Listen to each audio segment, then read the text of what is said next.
I would like to introduce the co-moderators of the next session, Jim McCann, who is the founder and chairman of 1-800-Flowers, and also the chairman of Techonomy, and of Clara Media, which owns Techonomy and everything around me, more or less.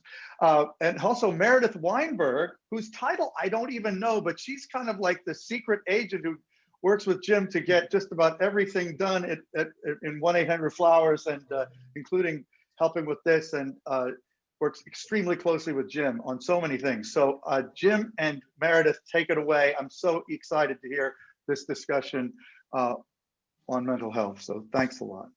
Well, go ahead, secret agent. I've been called many things, but never a secret agent. Thank you so much, David. We are so thrilled to be here and looking forward to the conversation. So we really wanted to talk about how COVID has changed absolutely everything, including mental health and how we connect with others. You know, I'd say last March when COVID hit our shores, Jim and I felt like fears were really primal. People were worried about access to products, to food, to healthcare, to supplies. And we found ourselves reading many articles about data and where the world was heading, and how people were coping with the unfolding pandemic. And actually, many of those articles were authored by the people joining us today. So this is really a full circle moment for us. We quickly focused our attention from sharing some of these articles internally at 1-800-Flowers to actually wanting to share these data points and stories and coping techniques with our 1-800-Flowers customer community. And so what we did was we assembled a really thoughtful, brilliant, and creative group of researchers and psychologists that we named the 1-800-Flowers Connectivity Council. And we really did it just to be a resource for our customers. And joining us today is the Connectivity Council. So we have Dr. George Everly with us. He is an author and professor in the Department of International Health at the Johns Hopkins Bloomberg School of Public Health. Joining Dr. Everly is Dr. Chloe Carmichael, a clinical psychologist, author, and speaker. And we also have Dr. Dan Willingham, who's a professor of psychology at the University of Virginia and a researcher on the cognitive psychology of our children. And as David said, co-moderating with me will be Jim McCann, founder and chairman of 1-800-Flowers, as well as Clara Media.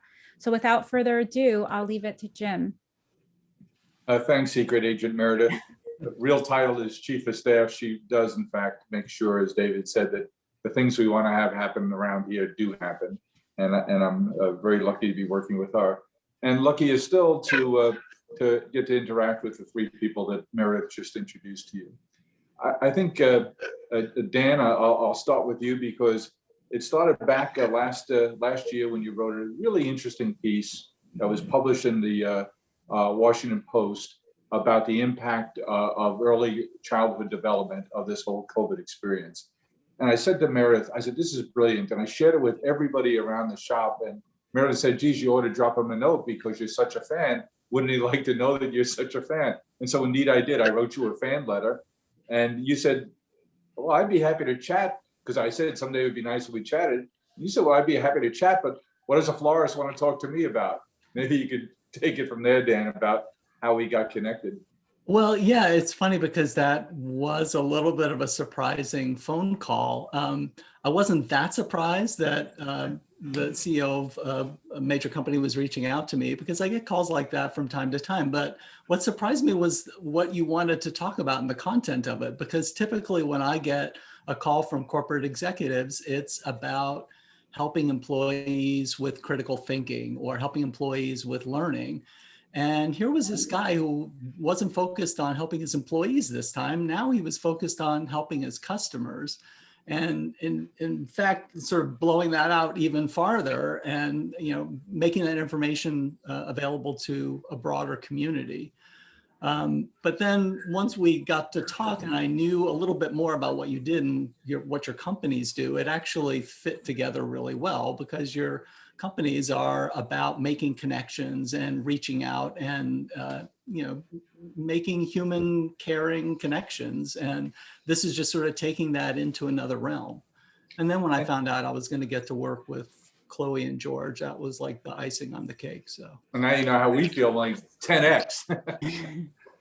It was interesting because the things you were teaching us back then, I'm a father of 3, but much more importantly, a grandfather of 6.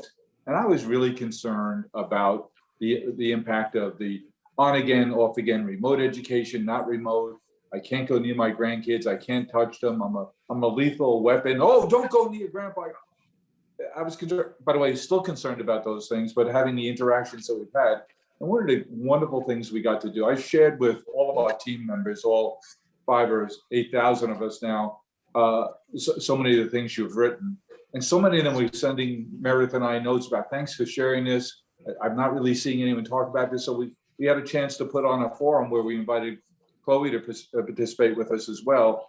And I think the fact that we were creating an environment where we could have these thoughtful discussions that weren't just about, the news of the day, but a little bit more thoughtful, giving genuine tips to people about how they should be thinking about this and how they should be anticipating the impact on themselves and their children, really gave them some comfort and a roadmap to try and work through this challenging environment. But then the next thing we did was say, well, wait a minute. The good news is we had this technology available to us. I don't know what this year plus would have been like if we didn't have this Zoom kind of technology, whatever platform you're on.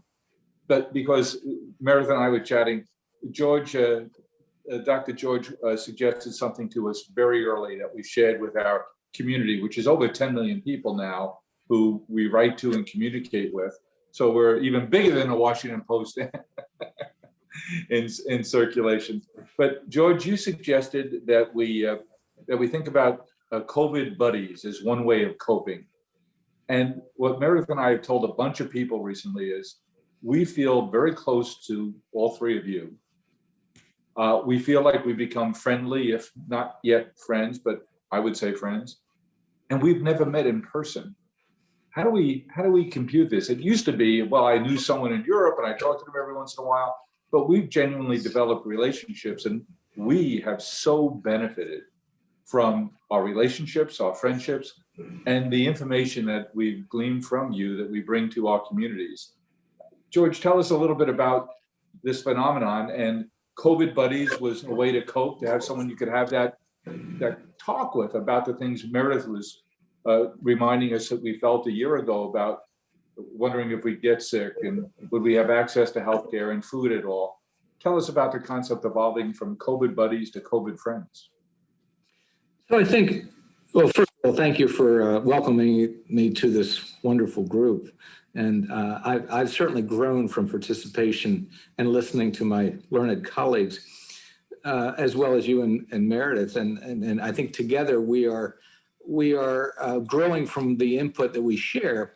And one of the things that I see as a psychologist, more so than a public health scholar, is that we tend to get comfortable. We tend to take the path of least resistance until we find ourselves in a situation where that no longer works. We surround ourselves with acquaintances, typically in life, but we arguably have very few friends. Henry Hawes once said, if you have 2 friends, you're lucky. If you have 3, you're rich. Well, we take those relationships for granted. They're superficial at best, most of them, until something like COVID hits, where it forces us to physically distance, which is life-saving, quite literally, no hyperbole. But we misinterpret that as social distancing. And part of what hurt us was that phrase. Words matter. Words really matter. So it was an unfortunate choice of terminology, in my opinion. So physical distancing, yes. Social distancing, no.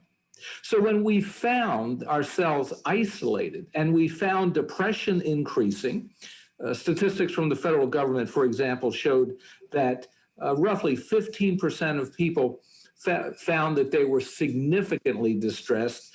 42% somewhat distressed because of this. So you put that together, and you got 57% of people have been adversely affected psychologically, largely through depression and anxiety.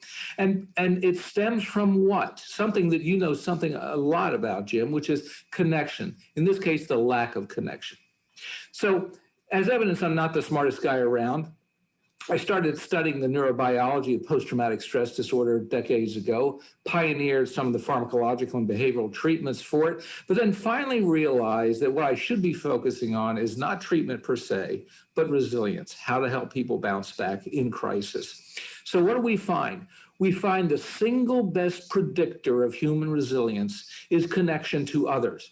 So let's create a perfect storm, shall we? Let's create a situation where we cannot connect, where we have been told to socially distance. Again, bad choice of terminology. So I started writing about physical distancing saves lives. Social distancing creates depression. We've got to do something about that. And I think you and your organization and Meredith grasped this concept, and that was one of the things that drew me to work with you. You knew intuitively the power of connection and how it can be psychologically life-saving and sometimes physically life-saving. So, the work you've done, George, around the world, you become an expert on post-traumatic stress disorder, not just caused by combat situations, which we're familiar with, but by natural disasters too. And could you develop a mathematical model that shows how people will be their degree of resilience based on their social framework, their social network? We have approximated that, yes. My university is the #1 cited resource in the world on this COVID pandemic. And what we have been encouraged to do is find our niche and pursue that, and to try to improve the human condition in this acute state that we find ourselves in. So one of the things that we began to do was develop models that would predict first the trajectory of the pandemic. Secondly, the impact and subsequent trajectory of the pandemic, psychologically speaking. And as a public health scholar, I was interested in the large-scale impact. As someone who studies business and organizational dynamics, I was interested in the impact. What does that have on the economy? Because anything that adversely affects the economy has a profound ripple effect.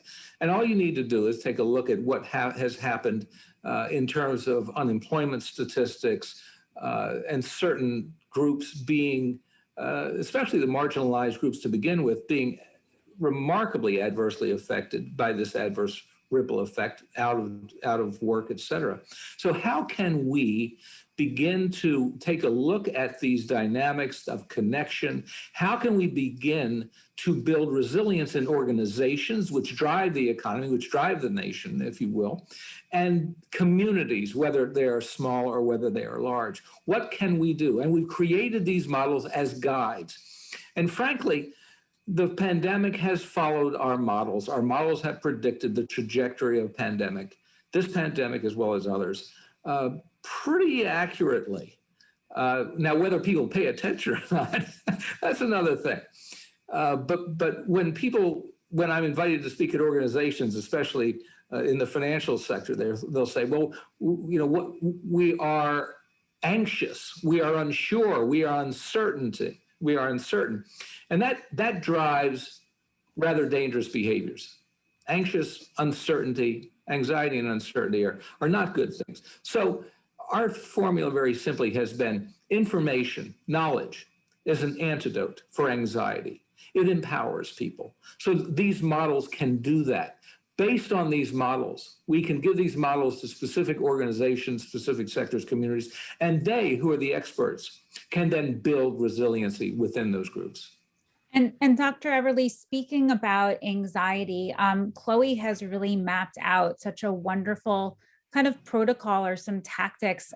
Jim and I read the book in one night, actually. We were going to have a chat with Dr. Chloe, and we were lucky enough to get an advanced copy of the book. And we both confessed to one another the next day, said, well, you seem to know a lot about the book. We both read it entirely the night before. Yeah, and I actually think it's such a resilient approach to basically say, okay, anxiety is something that can be troubling, but how do we reframe anxiety and use it as something that can trigger positive outcomes and behaviors? So Chloe, can you tell us a little bit about that? Definitely. And I'm so flattered that you both read the book in one night. That's really flattering. Thank you. It shows you the kind of lives separately we have. Not We had much plenty of of one. time. We don't need to sleep. Well, it really has been great fun getting to be COVID buddies and friends with you both, and Dr. Daniel and Dr. George with you too. I just want to echo what you both said, which is that when we were connecting with 1-800-Flowers, I was just initially kind of expecting, oh, they want me to help them either subtly sell some products or get a certain result for clients or employees at a speaking event. But I was struck by how Jim and Meredith both said, we don't refer to them as customers, we refer to them as community members. And they were very adamant about that. And they were very adamant about relationship. And I have to say again, I was really struck by it. So I want to start by thanking you for including me in your circle. And to Meredith's point, yes, I am out there to reframe anxiety, that it doesn't have to be always the villain. There's actually a very healthy function of anxiety, which is to stimulate preparation behaviors. Mother Nature endowed us with the gift of anxiety. So I sometimes think of it the same way some people think of like body fat. They have the misguided idea that all body fat is bad and we just want to get rid of it, which is obviously not true. We don't want to have 0% body fat. We want to have a manageable amount. And the same thing is true with anxiety. A person without anxiety wouldn't, think to look both ways before they cross the street. Now, the COVID pandemic has certainly thrown a wrench and challenged us to really up our game in terms of our anxiety. And the way I'm framing it is as nervous energy, right? That's why I called my book Nervous Energy, Harness the Power of Your Anxiety, because we do get a little boost, a little tickle of energy. And studies have even shown that our vision gets narrower when we are under some anxiety. And if we just know how to harness that, which means that it's Mother Nature telling us, hey, it's time to focus on something. And that might be focusing on learning how to just let go and relax and calm ourselves. Sometimes that is the best thing to focus our attention to do. But sometimes the healthy function of anxiety is calling us to focus on learning to deal with that stressor, maybe even learning to tackle that stressor. So I am on a mission to help people understand that anxiety doesn't have to always be such a bad thing. And there's a lot of great properties to it if we just know how to use it. It's sort of a cognitive speed bump again, Meredith. We have a friend and a board member at Flowers. His name is Adam Hant, and he introduced that term to us last year. And so to some extent, our coming together with the three of you was a bit of a cognitive speed bump. People going, what? My floral and gift company has a mental health council, a connectivity council? But what you just did is a cognitive speed bump too, which is embrace and enjoy the gift of anxiety. I don't think people would expect those words to be strung together. I don't think too many people would define anxiety as a gift until they hear how you frame it. Well, yes, thank you. I mean, I get really excited about it, and I don't mean to get, ahead of ourselves, but I also know that we have a short time. So, as I think about that, the way, like, what does that look like in practical terms, reframing anxiety? And I know a lot of people are very anxious about re-entering the world. Just the simple act of being in a group environment can be anxiety provoking, whether it be employees at work or us ourselves going to a gathering, right? And what that anxiety is stimulating us to do is to prepare ourselves, to practice some good self-care, right? So what that could look like is if you are going to a social gathering or a group situation, you might want to ask yourself, okay, well, I'm going to have a new approach to this. When I walk in the room, I'm going to scan for 5 signs of social acceptance as soon as I walk in the room, because that's going to cause my brain to start looking for connections with people. That could be anything from eye contact to a smile to open body language to a hello. That not only causes our brain to start tracking onto the connection, which is actually what's healthy for us, but it stops our brain from going into some kind of an anxious monologue where maybe we're just, kind of running through catastrophic thinking scenarios. So that's just one example of many ways where when we have the mindful awareness that we have some anxiety, and then instead of trying to shout it down or pretend it's not there or become self-critical or get anxious about being anxious, instead of wasting the anxiety energy on that, we can then say, okay, well, what's a way I can direct this energy in a way that's going to help me fulfill my goal of what I'm trying to do? I love the fact that you haven't yet today, but you're on the verge of quoting the Serenity Prayer, because people think of it just as helping people to in a 12-step kind of program. But I think you make it real every day for your clients and for your public about how important it is to know what you can control and what you can't, and to focus on the things that you can.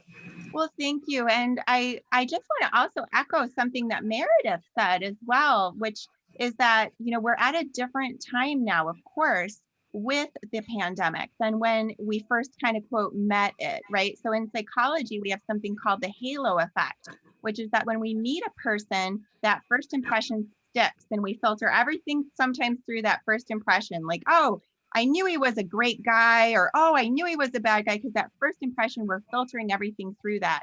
And a lot of us met COVID at the point when, as Meredith said, we thought we were meeting this thing that was going to cause millions and millions of deaths in the United States. We weren't going to have enough medical supplies. We weren't even going to have enough groceries. And we need to update or revise consciously and intentionally, recognizing that this is not the same, quote, person anymore. And we can't react to it mentally and emotionally as if that is the case. So we want to update our impression of what we're dealing with here. The good news is it's better than it was before. It's not as scary as we thought. Yeah, thank you, Chloe. I think that's a really helpful way to look at it. And then Dan, how do we think about this through the eyes of our children as parents in terms of helping them to become more resilient, but then also as parents who are really very impacted by remote learning and juggling all responsibilities in addition to their day job, so to speak? Yeah, absolutely. As Dr. Chloe just said, I'm also very focused on how things have changed in the last month or two, and the extent to which that's sort of thrown all of us a curve. For the past year, I've been very focused on the fact that kids have kind of lost everything. They lost their teachers, they lost relationships with their peers, they lost the routines that they were used to. And so I've been very focused on building new routines, and especially routines that would kind of bolster family support, bring families together. But what's happening now, of course, with states opening up and kids are starting to go back to school, we've got a couple of new problems that I think parents are going to want to pay attention to. Let me start first with how I think I see a lot of young children interpreting this. A lot of young kids are focused on the fact that different families are handling this differently. And young children are very tuned to that. Very young children, like 2-year-olds, they're all adults are sort of the same as far as they're concerned. There's like grown-up rules and then there's kid rules. But kids who are, starting to be 5, 6, they recognize different families do things differently. And they've got a very tuned sense of fairness, as we know. And so when they see like, well, Aisha down the street isn't wearing a mask and I'm having to wear a mask when I go out, like, why? How is that fair? So what I'm encouraging parents to do is I think we see this as a different problem because we ourselves feel funny about the fact that different families are handling this in different ways. But I encourage parents to think about this more or less the same way you think about it anytime that your child compares your family to another family. What you say is, different families have different needs. We don't always know what their circumstances are. Some of that stuff is private. And so we're not in a position to say they ought to be doing this, they ought to be doing that. Now, teens, I think we've already discussed the fact that all of us going back out into the world, we can be a little bit anxious about this. Dr. Chloe was mentioning that. I think this is especially acute for teens. Teens, as we know, are hyper social. They're extremely tuned to what their peers are doing. And there's a reason for this. They are learning how they're going to be independent from their parents. That's what they're preparing for. And they've lost a year of that learning. So you can expect, if you've got a middle schooler, a high schooler, as they're returning to their social life, you can expect that they're going to be nervous about that. They may be eager to sort of stay with what's become familiar. They want to do texting, they want to do Zoom. You may expect that there are going to be more misunderstandings among their peers. So there's a couple of things I would encourage parents to think about doing. One is providing emotional support, normalize and validate the fact that, yeah, this is kind of hard. But at the same time, also express confidence that they can do it. Let them know this is going to be like riding a bicycle. You're gonna get the hang of this again. It's not going to be as bad as you think. And this, in addition to that emotional support, provide practical support as well. So facilitate social interactions. I know that I am more willing to rearrange my schedule to drive my kids to do something social if there's an opportunity like that. And also thinking about the need for that. We're all making these calculations about safety. I'm trying to recognize this isn't something that's really important for my children to do at this point. And so I'm factoring that in as we evaluate what our family does in terms of COVID safety. Well, in the minute we have left, Meredith, I'd love to ask Dr. George, resiliency being the key to how we can cope with a crisis like this. Meredith cited early on some information about, and Meredith and I got started on this path by really becoming sensitive to the loneliness epidemic, which has been existing for years now and only exaggerated by COVID. How should we think about what our internal responsibilities are to foster a network that helps us to have that resiliency from that interactivity and connection? I think it goes back to something I said earlier, which is intuitively, we know we want connection. The human brain is wired to form connections. That is in the middle of the brain. It is a rather low function. It is a drive that we are endowed with genetically. And then we have this higher portion of the brain that calls all of that into question. Oh, what if I reach out and I'm rejected? Or all of the what if games and how awful it's going to be. And I think what COVID represents as an opportunity, if I will, from a psychological standpoint, is to get past some of that doubt, to understand that we are wired to be connected, that our strength comes from connection. Aristotle wrote literally thousands of years ago about a process known as synergy, that the whole is greater than the sum of its parts. Ask yourself a simple question: who's got your back? This is a time to form the relationships you wish you had.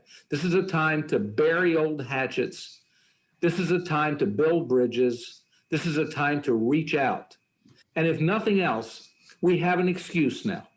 We have an excuse to reach out. Why haven't I heard from you? You know what? COVID made me rethink what's really important in life. And you know what's really important? Human connection. We've quoted you so many times on that last line, Dr. George, about create the relationships you want, reconnect with those that have faded for you, invest in the relationships you're fortunate to have. But that last one, the most important one, create the dream relationships that you would want. And I think you're right. We have the impetus and the excuse to go do that now. And look at the friends who have joined us. David, I hope you enjoyed the conversation. Meredith, you and I have so much joy from the connectivity that we have around this panel. And David, we're happy to share it with you and your audience. Thank you, Jim. Thank you, Meredith. Thank you to all three of your panelists. I'm going to try to remember every word that was said here because I need to think about all of that myself. So thank you all so much. It's great to have all of this discussion here. Really fit in nicely with our program. So thank you. Well, thank you. And I actually made a quick acronym so that you can remember it all. So I'm just going to share with you really quickly my acronym. So as we kind of think of sunlight as the best disinfectant, so I want you to think of sun. So S is to scan for those signs of social acceptance. U is to update our impression of what this pandemic is. And the N is to normalize and maybe even welcome that anxiety as a boost. Very impressive, Very quick helpful. summary. So thank you. Thank you.